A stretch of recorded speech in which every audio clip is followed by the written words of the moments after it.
In winter, when the green earth lies resting beneath the blanket of snow, this is the time for storytelling. The storyteller begins by calling upon those who came before, who passed the stories down to us, for we are only messengers. In the beginning, there was Skyworld. She fell like a maple seed, pirouetting on an autumn breeze. A column of light streamed from a hole in the Skyworld, marking a path where only darkness had been before. It took her a long time to fall. In fear or maybe hope, she clutched a bundle tightly in her hand.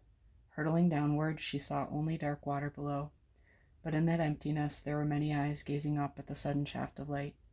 They saw a small object, a mere dust mote in a beam. As it grew closer, they could see that it was a woman, arms outstretched, long black hair billowing behind as she spiraled toward them. The geese nodded at one another and rose together from the water in a wave of goose music.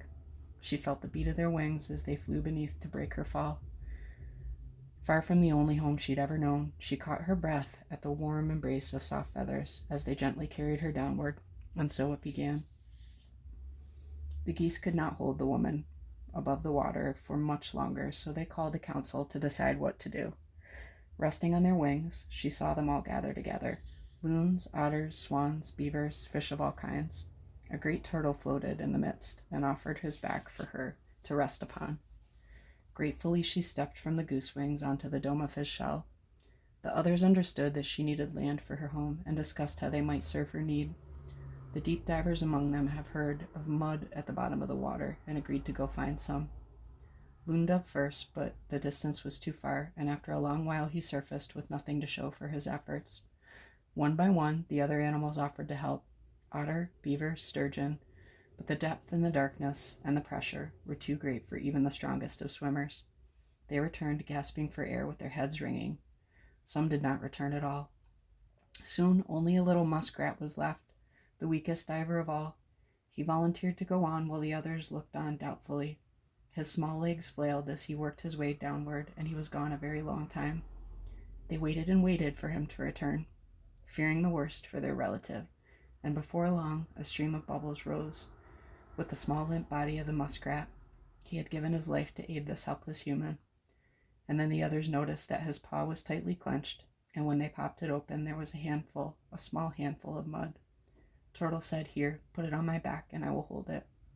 Skywoman bent and spread the mud with her hands across the shell of the turtle. Moved by the extraordinary gift of the animals, she sang in thanksgiving, and then began to dance, her feet caressing the earth.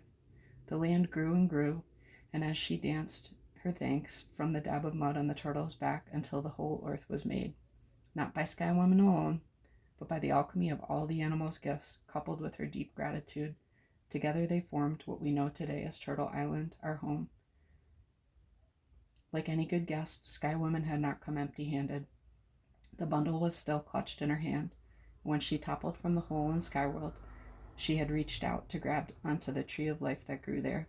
In her grasp were branches, fruits, and seeds of all kinds of plants.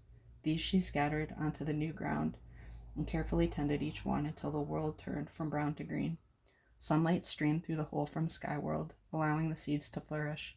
Wild grasses, flowers, trees, and medicine spread everywhere, and now the animals, too, had plenty to eat. Many came to live with her on Turtle Island.